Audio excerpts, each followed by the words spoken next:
Chapter 21, The Last Day. Charlotte and Wilbur were alone. The families had gone to look for Fern. Templeton was asleep. Wilbur lay resting after the excitement and strain of the ceremony.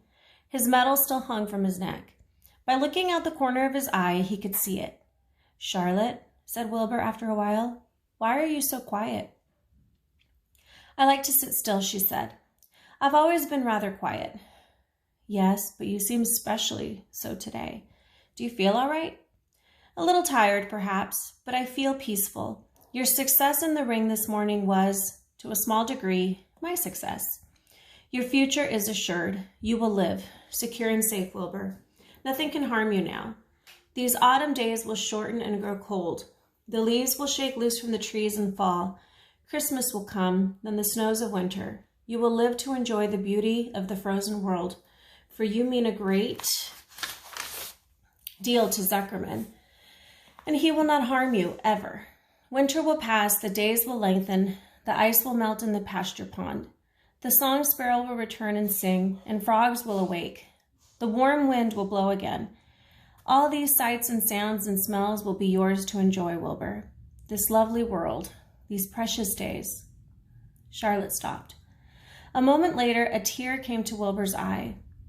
"Oh, Charlotte," he said, "to think that when I first met you, I thought you were cruel and bloodthirsty."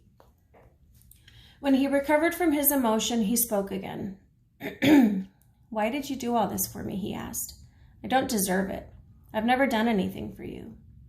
"You have been my friend," replied Charlotte. "That in itself is a tremendous thing. I wove my webs for you because I liked you. After all, what's a life anyway? We're born, we live a little, we die. A spider's life can't help being something of a mess, with all this trapping and eating flies. By helping you, perhaps I was trying to lift up my life a trifle. Heaven knows anyone's life can stand a little of that." "Well," said Wilbur, "I'm no good at making speeches. I haven't got your gift for words, but you have saved me, Charlotte, and I would gladly give my life for you. I really would." "I'm sure you would, and I thank you for your generous sentiments." "Charlotte," said Wilbur, "we're all going home today. The fair is almost over. Wouldn't it be wonderful to be back home in the barn cellar again with the sheep and the geese? Aren't you anxious to get home?" For a moment, Charlotte said nothing.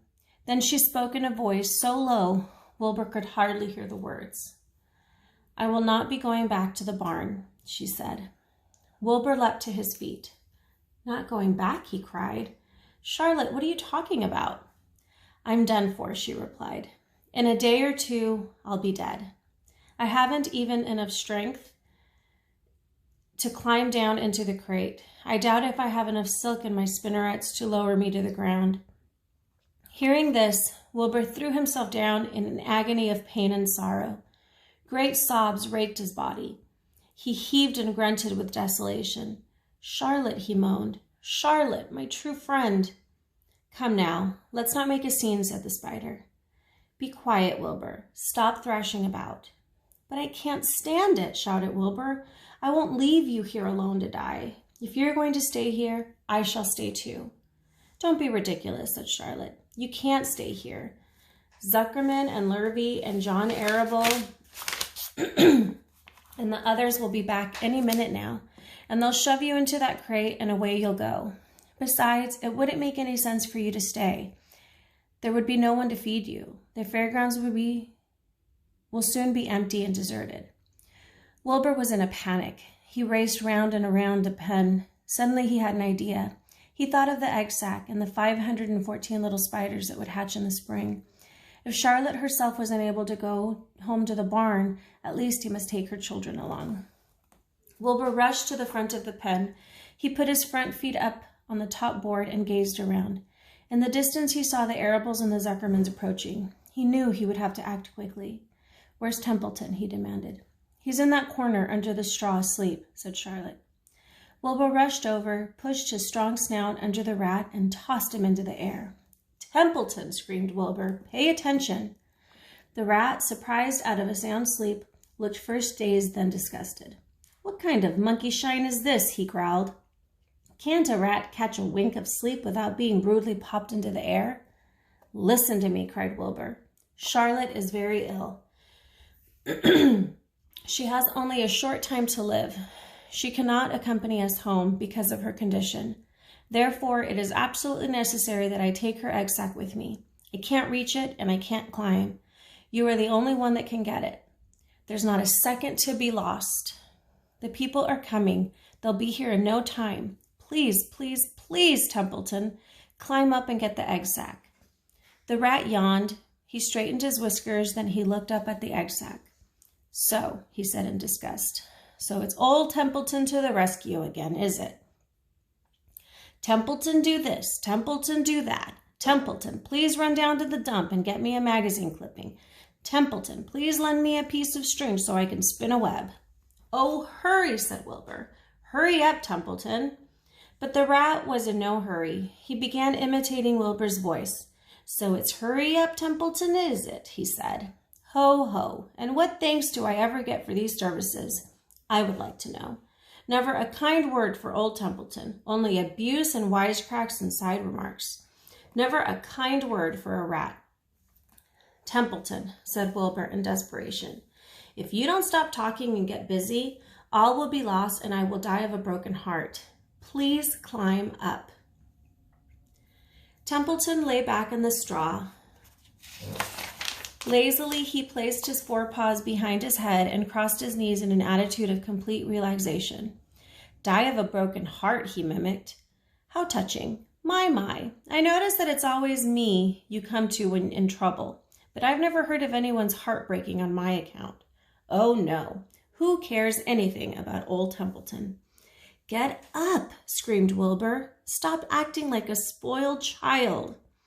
Templeton grinned and lay still. Who made trip after trip to the dump, he asked. Why, it was old Templeton. Who saved Charlotte's life by scaring that Arable boy away with a rotten goose egg? Bless my soul, I believe it was old Templeton. Who bit your tail and got you back on your feet this morning after you fainted in front of the crowd? Old Templeton. Has it ever occurred to you that I'm sick of running errands and doing favors? What do you think I am, anyway? A rat of all work? Wilbur was desperate. The people were coming, and the rat was failing him. Suddenly he remembered Templeton's fondness for food. Templeton, he said, I will make you a solemn promise.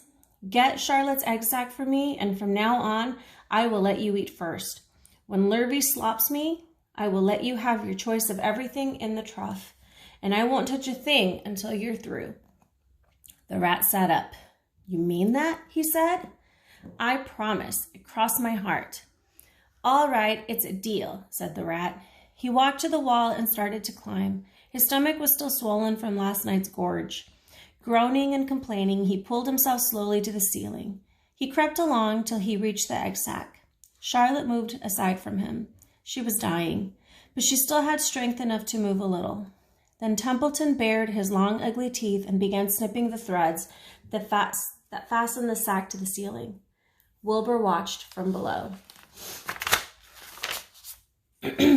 Use extreme care, he said. I don't want a single one of those eggs harmed. Fifth stuff fixed in my mouth, complained the rat. It had been worth the caramel candy. But Templeton worked away at the job and managed to cut the sack adrift and carry it to the ground. When he dropped it in front of Wilbur, Wilbur heaved a great sigh of relief. Thank you, Templeton, he said. I will never forget this as long as I live. Neither will I, said the rat, picking his teeth. I feel as though I've eaten a spool of thread. Well, home we go. Templeton crept into the crate and buried himself into the straw. He got out of sight just in time. Lurvy and John Arable and Mr. Zuckerman came along at that moment, followed by Mrs. Arable and Mrs. Zuckerman and Avery and Fern. Wilbur had already decided how he would carry the egg sac. There was only one possible way. He carefully took the little bundle in his mouth and held it there on top of his tongue. He remembered what Charlotte had told him, that the sack was waterproof and strong. It felt funny on his tongue and made him drool a bit, and of course he couldn't say anything. But as he was being shoved into the crate, he looked up at Charlotte and gave her a wink. She knew he was saying goodbye in the only way he could, and she knew her children were safe. Goodbye, she whispered. Then she summoned all her strength and waved one of her front legs at him. She never moved again. Next day, as the Ferris wheel was being taken apart and the racehorses were being loaded into vans and the entertainers were packing up their belongings and driving away in their trailers, Charlotte died. The fairgrounds were soon deserted. The sheds and buildings were empty and forlorn. The infield was littered with bottles and trash. Nobody of the hundreds of people that had visited the fair knew that a gray spider had played the most important part of all. No one was with her when she died.